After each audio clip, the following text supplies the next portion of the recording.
Здравейте и добре дошли в ветеринарна клиника Нова. Днес ще ви покажем как протича част от нашите операции. Ще ви запознаем с част от пухкавите ни пациенти и част от нашия екип, които работят с голяма грижа и любов. Здравейте, казвам се доктор Мирослав Тодоров и съм главният лекар и хирург в ветеринарна клиника Нова. Един от днескашните ни случаи е пациент куче Бък, порода хъски на 11 години, който дойде преди 10 дни с оплакване, че има образование на корема, са забелязали стопаните. При извършения клиничен преглед и взетата цитологична проба имам съмнение за потенциално злокачествен процес от епителен произход, най-вероятно карцином, може би на млечната жлеза. И тогава се направиха и стандартни кръвни изследвания, за да се види общия статус на животното, като нямаше нищо притеснително. Впоследствие, след дискусия с стопаните и дискутиране на опциите за как най-правилно да се оцени този пациент, мисля да се скринингува за наличие на метастатични огнища, които могат да се очакват при този тип туморни процеси. Те избраха най-доброто, в случая компютърен томограф или скенер, за който беше рефериран към друга клиника за извършване само на това изследване. Отделно животното по рождение двустранен криптохит и още тогава изказах съмнение, че може да имаме и още нещо притеснително в корем трохина, за което скенера също би бил доста полезен, за да може да се видят за такива процеси. Съответно, на скенера, това реално е скенера на животното тук. Едното нещо, което гледаме, когато търсиме определен тип метастази или като цяло определен тип туморни огнища, както казах, карциномите много обичат да метастазират в бял дроб, по някакъв път в регионални лимфни възли, затова са едни от честите места, които биват проверявани. Тук това, което виждаме в момента е белия дроб на пациента. Както казах, рутинно при такъв тип туморни процеси се проверява. Белия дроб изглежда нормално и не ме притеснява нищо по това изследване. Реално първоначалният процес, за който ние тръгнахме, както казах, е най-вероятно карцином, който ето тази лезия, точно ето тук, която се намира от дясната страна на пениса на самото животно.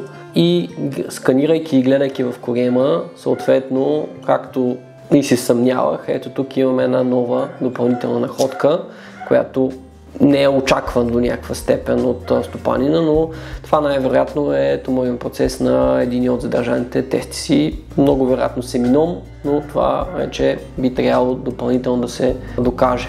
Днес плана, който ще направим е първо ще инжектираме контрастна материя, специална контрастна материя около масата, за да можем евентуално да установим кой е регионалният лимфен възел и да бъде изкаран както за допълнителен анализ, хистологичен анализ, така и това е доказано, че може да има и лечебно действие при много пациенти с онкологии, с туморни процеси, и след което ще се действа по другия проблем, който имаме в коремната кухина, което е туморния процес, най-вероятно, както казах, на тестисите вътре, на тестиса.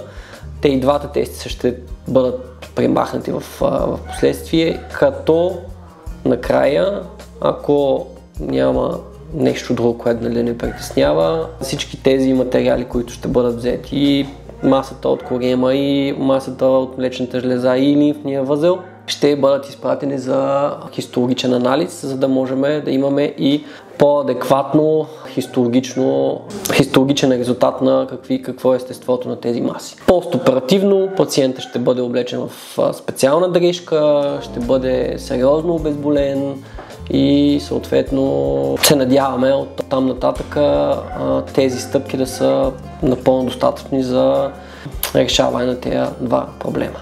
Операциите на Бък приключиха и той вече се събужда. Все още е замаян от анестезията, но за момента всичко е окей. Това, което планувахме да направим е отстраняването на тумора на коремната стена, плюс туморите в коремната кухина. Всичко протече окей.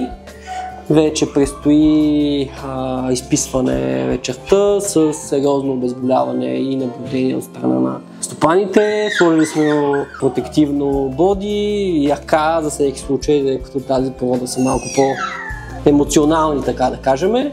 и вече чакаме хистологичния анализ. Целият материал ще бъде изпратен за хистологичен анализ, както се препоръчва, и при някакви допълнителни стъпки след получаването му ще бъдат дискутирани с парите.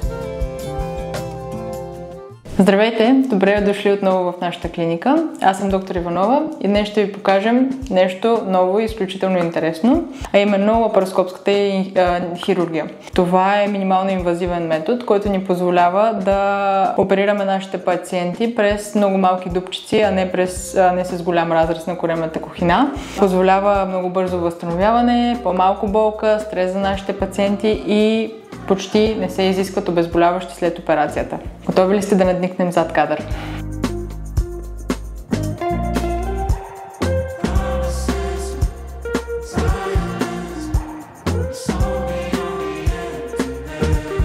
Днес наш пациент беше котката Хейзълнат. Тя дойде при нас за лапароскопска кастрация. Хейзълната на 9 месеца. Няма никакви оплаквания и преминахме директно към операцията. Тя се извърши с две дупчици от по 5 мм, през които влизаме в коремната кухина. Извършваме лапароскопски овариектомия, т.е. отстраняваме яйчниците, оглеждаме коремната кухина и затваряме. Крайният резултат са две изключително малки оперативни рани от 5 мм, които не изискват никакво обезболяване. Пациентите се будят лесно, бързо и безболезнено. Впоследствие се възстановяват в рамките на ден и даже до вечерта са забравили за самата процедура. Ето е Хейзълнат. В момента се възстановява от анестезия. Операцията й премина успешно. Направихме лапароскопска овариектомия. Винаги след операции слагаме предпазни бодита или аки.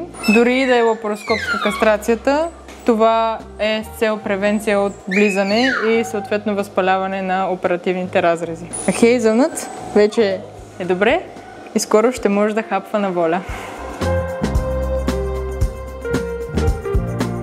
Вторият малко по-сложен случай, с който днес ще се занимаем в клиниката, е котка Монти, която преди 3 месеца е получила серия от гръчове. Ходила е в друга ветеринарна клиника, правени са стандартни кръвни изследвания, където имало повишени чернодробни показатели. След някои терапии клинически котката се е стабилизирала. Не е имало повече гърчове, но въпреки това, въпреки чернодробните добавки, стойностите продължават да се покачват. Котката дойде преди 3-4 седмици, мисля, за неврологичен преглед при мене и за нова клинична оценка. Реших да поизчакаме малко, да претретираме още малко с хепатопротектори и с други медикаменти и да дойде на контрола след, мисля, че 10 дни или 2 седмици. На контролата тогава, въпреки че стопанката нямаше никакви клинични оплаквания, на контролните кръвни, които направихме, имаше двойно завишаване на чернодробните показатели, което на този етап не е изяснено каква е причината. Не се вижда никъде ясна маса или някакъв ясен проблем ехографски на черния дроб. Така че плана, който днес предприемаме, следваща стъпка за оценка на черния дроб е оглед отвътре, който ние ще извършим с диагностична лапароскопия и взимане на хистологични проби, които ще изпратим за анализ, тъй като при котките по някой път има специфични възпалителни процеси на черния дроб.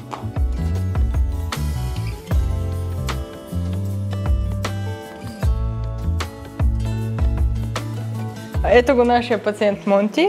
В момента се буди от анестезия. Операцията премина успешно. Направихме диагностична лапароскопия и взехме биопсия от черния дроб. Ако ви е било интересно и искате да видите част от процедурите, които ние предлагаме, да се запознаете с нашия екип, моля, абонирайте се за канала ни и споделете на вашите приятели.